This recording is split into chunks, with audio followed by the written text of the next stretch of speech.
रामू पाटील हा गावातला साधा शेतकरी.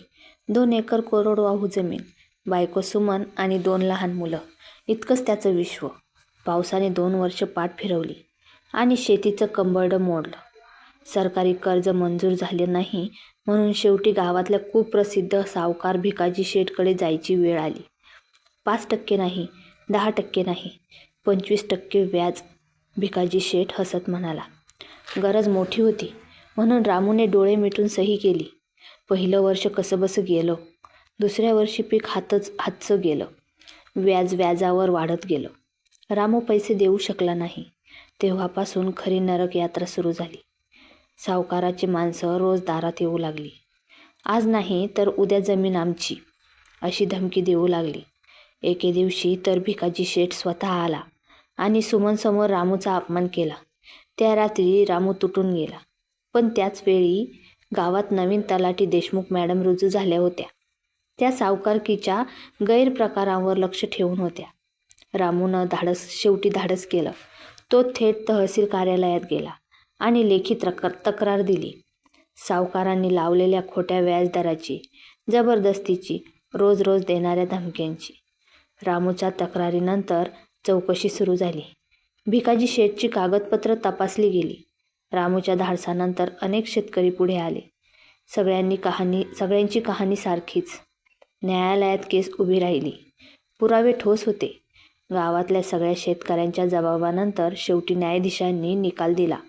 बेकायदेशीर सावकारकी सिद्ध झाली. सगळ्या शेतकऱ्यांचं व्याज माफ करण्यात आलं. ज्या ज्या शेतकऱ्यांच्या जमिनी भिकाजी शेठने काबीज केल्या होत्या त्या जमिनी शेतकऱ्यांना परत करण्यात आल्या. भिकाजी शेठला शिक्षा झाली. रामूच्या डोळ्यात आनंदाश्रू आले. त्या दिवशी रामू म्हणाला, सावकारापेक्षा मोठा कोणी नाही, पण न्याय सावकारापेक्षाही अजून मोठा असतो. भिकाजी शेठ जेलमध्ये गेला, पण त्याची सावली अजून गावावरून गेली नव्हती. रामू पाटीलला वाटलं होतं, आता सगळं शांत होईल. जमीन परत मिळाली, व्याज माफ झालं, गावकऱ्यांनीही धीर दिला. पण भिकाजी शेठचा मुलगा सचिन शेठ शहरातून गावात परत आला आणि त्याच्या डोळ्यात फक्त सूड होता. माझ्या बापाला जेलमध्ये टाकलंस, आता तुझं आयुष्य जेलपेक्षा वाईट करतो. तो दात खाऊन रामूला म्हणाला. नवीन डाव रचला. सचिननं सावकारकी थेट सुरू केली नाही. तो आता बिझनेसमॅन बनला होता. खाजगी फायनान्स, चिटफंड, शेती करार. रामूसारख्या शेतकऱ्यांना तो म्हणायचा, कागदावर सगळं कायदेशीर आहे, फक्त सही करा. हळूहळू पुन्हा तेच जाळं विणलं जात होतं. एका रात्री रामूच्या गोठ्याला आग लागली. 2 बैल जळून मेले. रामू कोसळून बसला.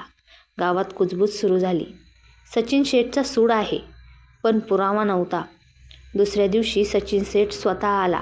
हसत म्हणाला, केस जिंकलीस, पण युद्ध अजून संपलेलं नाही. त्या रात्री सुमन रडत म्हणाली, आपण चूक केली का तक्रार देऊन? रामू शांतपणे म्हणाला, चूक नाही, पण लढाई अजून बाकी आहे. देशमुख मॅडम अजूनही गावातच होत्या. त्यांनी रामूला सांगितलं, सचिन शेठ पुन्हा बेकायदेशीर व्यवहार करतोय, पुरावे हवेत. रामूनं जीव धोक्यात घालून काम सुरू केलं. देशमुख मॅडमच्या सांगण्यावरून रामूने पुरावे गोळा करायला सुरुवात केली. तो एका बनावट कर्जदाराच्या रूपात सचिन शेठकडे गेला. सचिन शेठला फसवण्यासाठी रामूने एक मोबाईल रेकॉर्डिंग सुरू करून त्याच्या टेबलवर कागदपत्राखाली ठेवला आणि सचिन शेठ त्याच्या जाळ्यात फसला. सचिन शेठ स्वतः म्हणाला, कायद्याला चकवायचं कसं ते माझ्या रक्तात आहे.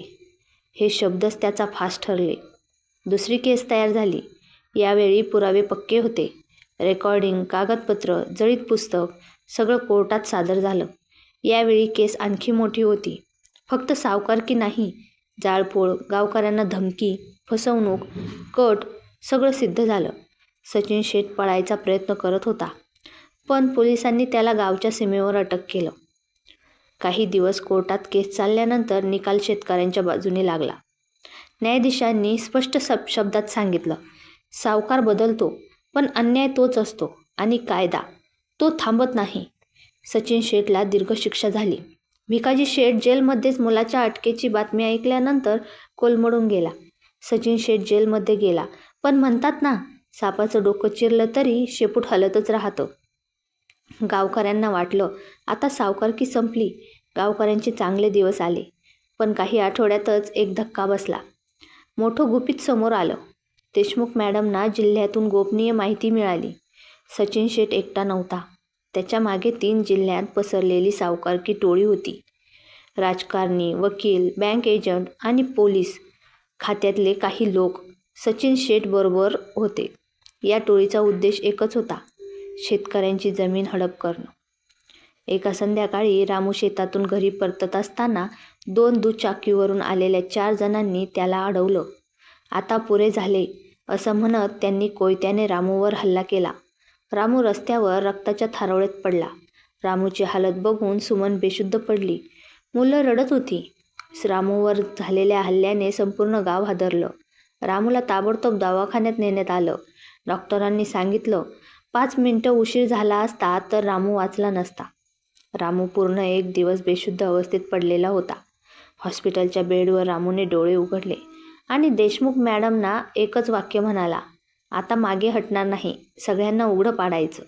रामूवर झालेल्या हल्ल्यानंतर प्रकरण गंभीर झालं की राज्य सरकारला SIT विशेष तपास पथक नेमावं लागलं.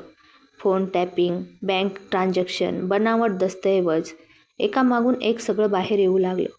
धक्कादायक बाब म्हणजे एका आमदाराचं नाव थेट समोर आलं. केस कोर्टात गेली तेव्हा वकील म्हणाले, हे सगळं राजकीय कट आहे. रामूला साक्ष देण्यासाठी बोलावण्यात आलं. रामू व्हीलचेअरवरून उठत साक्ष द्यायला उभा राहिला. तो म्हणाला, माझ्या अंगावरचे 1 पुरावे आहेत. माझी जमीन, माझे बैल, माझं रक्त, हे सगळं सावकारकीचं खरं रूप आहे. कोर्टात शांतता पसरली. न्यायाधीशांनी निकाल वाचला. सावकार टोळी पूर्णपणे बेकायदेशीर आहे. संबंधित वकील, एजंट, पोलीस यांना राजीनामा देण्यास सांगितले.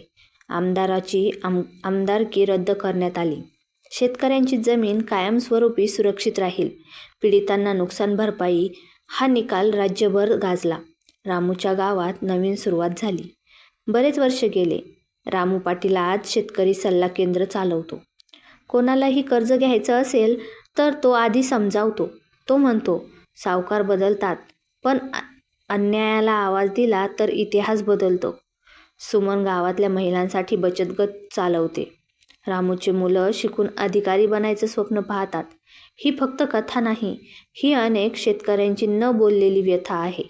भीती ही सावकाराची ताकद आहे. आवाज हा शेतकऱ्याचं शस्त्र आहे. मित्रांनो, ही होती आजची सावकाराच्या कर्जाने दबलेल्या असहाय्य शेतकऱ्याने उठवलेल्या आवाजाची कथा.